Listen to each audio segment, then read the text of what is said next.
This is called The Dainty Fit Girl.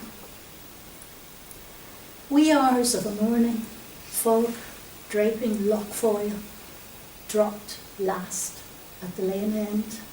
Maureen, the machinist, a slipshod of a girl, kisses the driver good night. Dance date negotiated for the castle next week. She lights up a woodbine, watches his Vauxhall fade, stockings in her pocket, 2 fingers through slingbacks, coat-tails flapping like sails, straggling rakes of hawthorns, splash wind-bent silhouettes, mascara-clogged lashes. On a Sunday morning, she shortcuts through the field, a band tune in her step, and happy, aching limbs from Saturday night's dance. No stitching till Monday. Hedgerows, zigzagged and laced, mark out tiny patchworks of corrugated earth, an all-nighter leading to this light-footed day.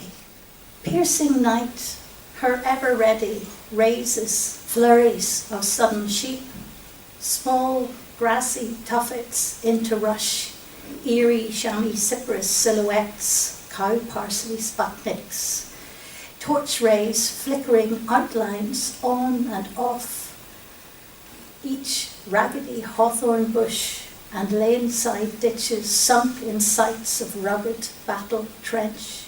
And then, a sycamore surprise, while she's tilting pebbles and stretching them in ovals to prickly thicket height, 2 amber glints of fierce nocturnal skybound eyes.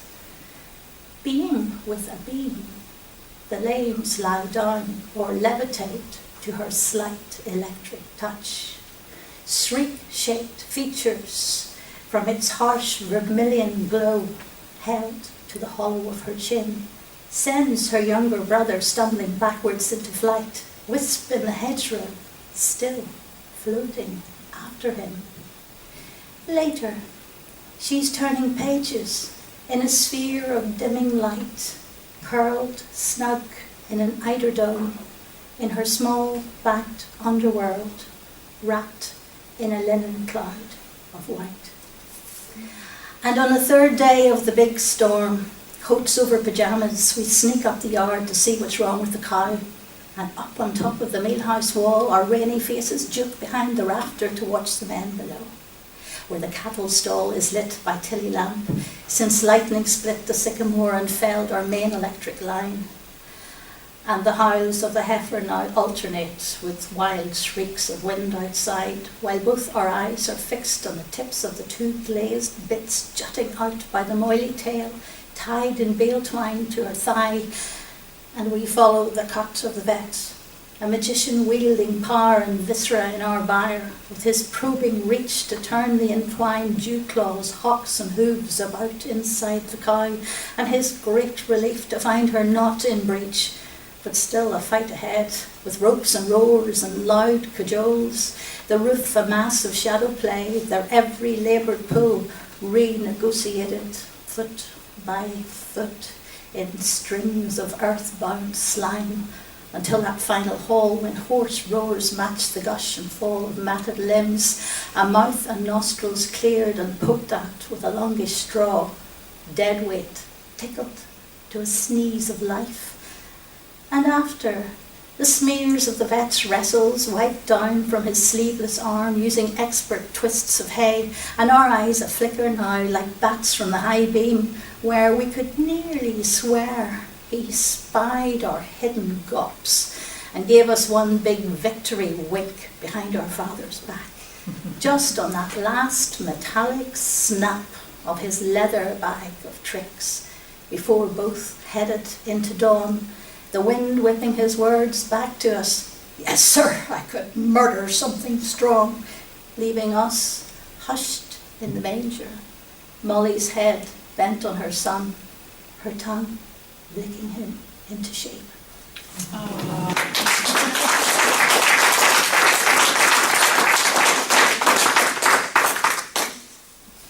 And this one's called Swallows. She found him unexpectedly in the dented tin where their eldest used to keep his compass set square and protractor, in tissue paper, sepia stain from sellotape, in the must of a school handkerchief, its folds pressed razor sharp along her chin, sensed him in the faded essence of marzipan and nicotine, magnified him in a salty swell when she unsealed the photograph and invite for the wedding day, a dried carnation, cufflinks, saw him always just about to speak, heard him clear his throat again, clink the cut glass with the silver zippo tucked in the pit of his sweating palm, freeze-framed, just as he was, licking nervous beer froth from his stubbled upper lip at the tail end of an Indian summer, just about to swallow.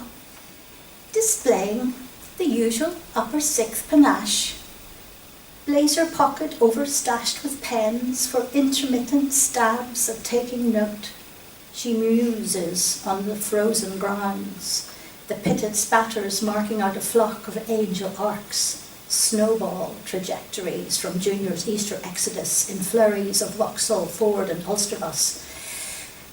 She has stayed behind at her own request, and on the tea-leaf scented parquet floor, she ritually lays out history notes, smoky bacon and tinned cremola foam. Unaccustomed to the solitude, slips off her shoes. Too loudly hums Psalm 23, till unnerved by its echo and the vast high-ceiling hush of the oddly empty library, she arms herself with Sister Gertrude's Ouija board, heads off in search of company. When she was growing up, she'd often thought, she'd take the boat, like all those country girls in Edna's books, who wore smart frocks and drank fine wine with handsome men, who'd buy them flowers and dazzle them with foreign food while they'd converse.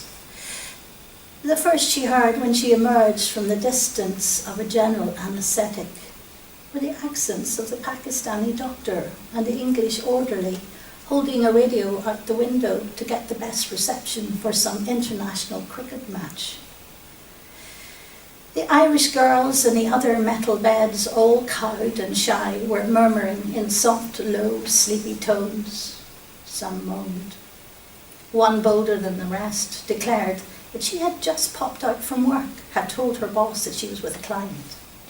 She gave the other ones, who asked, precise directions to a friendly hostel and the dough. No one was going back. They said that they would never want to face the rest at home who'd know or guess why they had upped and gone away to England in the first place. And this final one's called the quiet one. She never spoke, and some folks thought that maybe she'd been born without a tongue, which would have been a tragedy.